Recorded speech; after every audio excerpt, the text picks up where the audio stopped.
Nouvelle vidéo de Crypto Combat aujourd'hui, Windows contre Linux pour le minage bien sûr.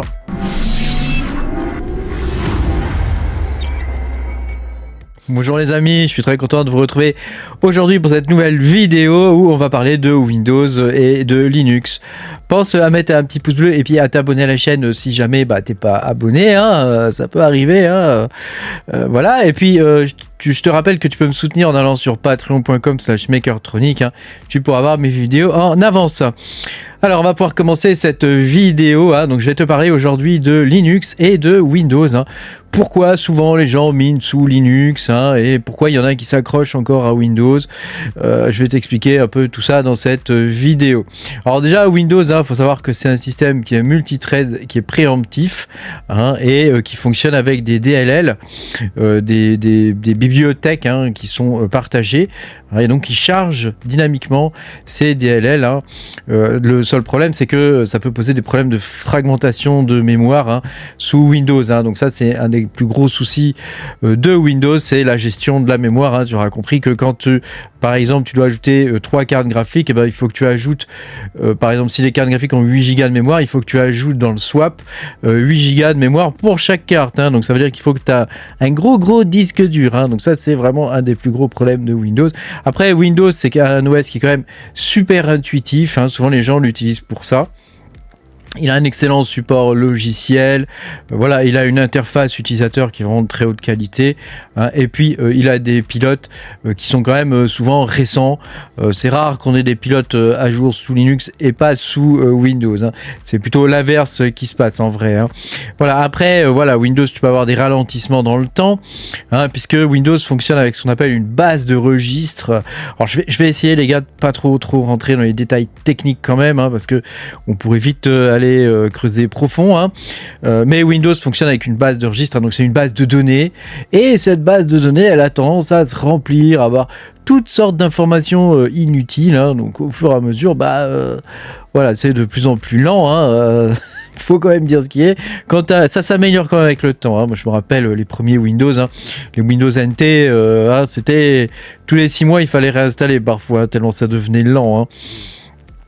Voilà, donc oui, le Windows que tout le monde utilise aujourd'hui, c'est Windows NT. Historiquement, pour ceux qui ont connu, il y avait Windows NT 4 dans les entreprises, avec les premiers contrôleurs de domaine et ce genre de trucs. C'était une autre époque. Voilà. Après Linux, donc lui, il a un noyau qui est monolithique, et il fonctionne avec de la pagination plus du swap au niveau de la mémoire. Alors, un noyau monolithique, ça veut dire que c'est un gros noyau. Tous les pilotes sont inclus dans le noyau. Alors ça a ses avantages et ça a ses inconvénients. Ça a l'avantage quand même d'être extrêmement rapide et de bien gérer la mémoire. Donc ça c'est quand même cool. Après ça a l'inconvénient que quand tu fais des mises à jour, tu peux pas faire des mises à jour juste de petits bouts du noyau comme sous Windows. D'ailleurs sous Windows ça peut causer des problèmes. Tu te rappelles les gros écrans bleus avec truc bidule .6 qui a planté, voilà, c'est le micro noyau qui essaie de charger des bouts du noyau qui ne fonctionnent pas, en particulier certains pilotes à l'époque. Pour ceux qui ont connu la période des écrans bleus, ça va quand même beaucoup mieux maintenant sous Windows. Après, dans les défauts de Windows, on peut aussi citer quand même le fait qu'il y ait des licences. Il faut quand même payer la licence normalement. Alors c'est vrai qu'après, si tu veux pas utiliser par exemple, je sais pas moi, le fond d'écran ou ce genre de truc, t'es pas obligé de payer la licence. Mais voilà, en théorie, c'est comme ça. Et puis il y a un autre truc qui est pénible sous Windows. Alors ça a tendance à s'améliorer maintenant avec le temps, mais c'est les mises à jour qui sont forcées. C'est-à-dire que si tu fais rien ou que ton truc il mine et tout ça, il va se mettre à jour. Et pour le coup, après la mise à jour, il va redémarrer. Et donc, comment tu fais après ? Il faut que tu relances automatiquement ton miner, que tu ouvres la session automatiquement. Enfin voilà, il y a beaucoup d'éléments à prendre en compte pour rendre Windows facile à utiliser en termes de minage. Après, tu as quand même des applications Je pense à Minerstat par exemple, hein, qui a un client Windows, hein, donc c'est un OS de minage à l'origine sous Linux, mais il y a aussi un client Windows que tu peux installer. MMPOS a la même chose, il me semble, hein. Donc c'est un client Windows que tu installes. Donc si tu sais faire, hein, tu peux ouvrir la session Windows automatiquement au démarrage. Il y a des petits logiciels qui font ça, hein, pas très très compliqué, et ça te permet de lancer par exemple ton petit logiciel au démarrage, hein, donc ton logiciel de minage par exemple.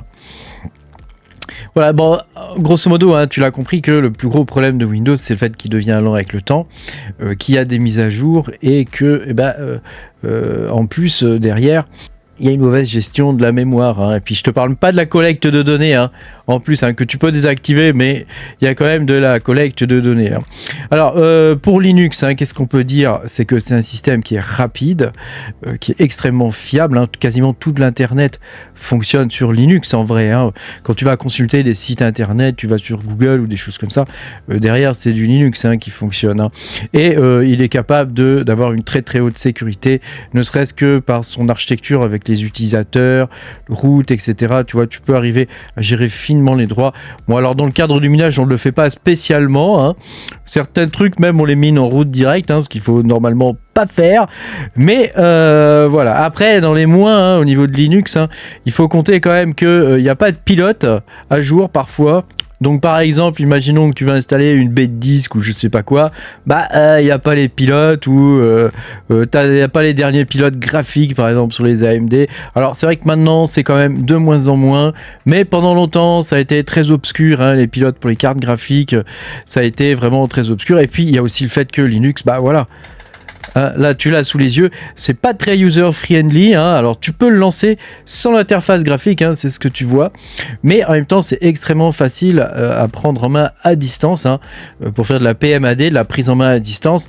Tu vois, par exemple sous Windows il te faut un truc de remote control, etc. Et si tu veux en contrôler 50 d'un coup, t'es quand même un peu dans le caca avec Windows, alors que sous Linux tu peux le faire assez facilement, hein. Sous Windows il te faut des logiciels dédiés, tout ça, très compliqué. Sous Linux, avec SSH, tu vois, et le multi-fenêtré, tu peux arriver à contrôler par exemple 4 Linux ici en même temps, hein. Donc tu vois, c'est quand même pas mal, et ça te permet, tu vois, je te lance ça, tu vois, là j'en ai 6 ici, donc ça c'est pareil, hein. Je vais lancer un petit B-top, hein. Bon là l'écran est trop petit ici, mais voilà, ça te permet quand même de voir un petit peu facilement ce qui se passe sur tes machines, d'exécuter toutes les commandes que tu veux faire au niveau des machines, hein, voilà.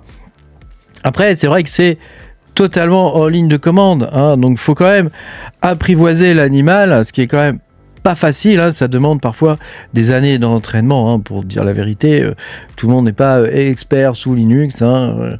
Et puis en plus sous Linux il y a quand même des logiciels qui peuvent être particuliers, on peut connaître bien certaines parties du système et moins d'autres, tu vois, enfin ça peut être assez compliqué. Et puis tous les Linux ne se ressemblent pas, par exemple les Red Hat sont très différents des Debian, hein, même si le noyau Linux reste le même, ce qui tourne autour du système, hein, du kernel, ça peut être quand même très très différent, hein. Tu as des Linux aussi qui sont très spécialisés, hein, tu le vois dans le monde du minage avec iOS, hein, qui est quand même vachement bien, hein, pour miner.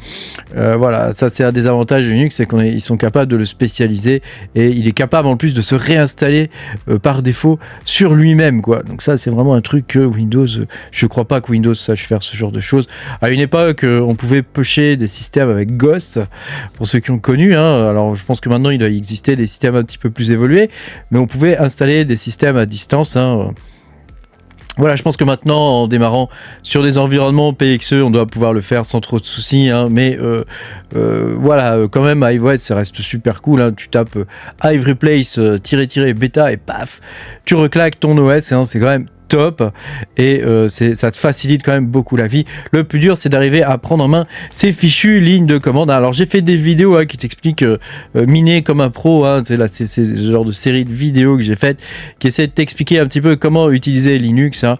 Donc pour moi, hein, tu l'as compris, il n'y a pas photo entre Windows et Linux, hein. Linux est beaucoup plus adapté au minage que Windows, hein. Ne serait-ce que parce que Linux est plus rapide que Windows, il est plus rapide et il gère beaucoup mieux la mémoire mémoire que Windows, hein. Donc pour le coup, il n'y a pas photo, hein. Alors même si au début, c'est un petit peu plus compliqué, au fur et à mesure, on s'habitue. Et puis il y a un autre truc qui est vachement bien aussi, hein, c'est cette commande apt. La commande apt, alors ça tu l'as sous Debian, hein, mais sous Red Hat c'est Yum, tu vois, et voilà, il y a d'autres systèmes encore, hein, Pacman et j'en passe, hein, qui te permettent de mettre à jour non seulement le système, mais aussi tous les logiciels qui sont installés. Et ça, c'est pénible. Sous Windows, tu as Winget, mais Winget, ça marche quand même pas... C'est un truc nouveau déjà, donc voilà, ça marche quand même pas des masses super bien, quoi, hein. Bon, c'est vrai que ça marche quand même, mais des fois, il n'arrive pas à détecter la version de ton logiciel. Enfin, voilà, peut être assez... C'est Windows, quoi, c'est assez chiant au final, quand tu as besoin d'être efficace et d'aller vite. Linux c'est quand même mieux, et puis faut dire aussi que il y a beaucoup de temps, je vais faire l'update, hein, apt update, regarde, toc, ah il faut que je tape mon mot de passe, hop, regarde, c'est pas magique ça quand même. C'est quand même cool, non? Bon, sous Windows tu peux le faire, j'imagine, hein. Je crois qu'il y a un serveur Telnet, hein, sous Windows, hein, que tu peux utiliser pour faire ce genre de choses, mais ouais, ça reste quand même pas mal de la bidouille, quoi, et sous Linux, ça marche direct out of the box, ça fonctionne, tu vois, tu l'installes, tu fais apt install open SSH server et roule, quoi, t'es tranquille, t'as fait ton bignou et tout fonctionne, quoi, donc voilà, en plus t'as pas trop de problèmes de sécurité avec, hein, donc ça c'est quand même facile, hein. Donc tu auras compris, moi dans le combat du jour entre Windows et Linux pour miner, je choisis évidemment Linux, hein. D'ailleurs la grande majorité de mes vidéos sont sous Linux, hein. J'en fais quelques-unes quand même sous Windows, parce que c'est vrai qu'on commence tous par Windows. Moi-même j'ai commencé par Windows, hein. J'utilisais Minerstat, hein, tu vois ce truc, hop, Minerstat OS, hein, et c'était pas mal. Il y a un client Windows. Alors est-ce qu'il existe encore? Je ne sais pas. Mais voilà, tu pouvais facilement miner sous Windows avec ça, quoi. Et tu pouvais contrôler ton Windows à distance, hein, sans avoir à utiliser RDP, le bureau à distance, hein, ou installer d'autres trucs genre AnyDesk ou ce genre de trucs, quoi.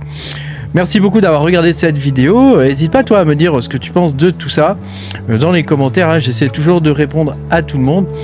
Voilà, pense à mettre un petit pouce bleu et puis à t'abonner à la chaîne. Et puis moi je te dis à bientôt. Salut, salut.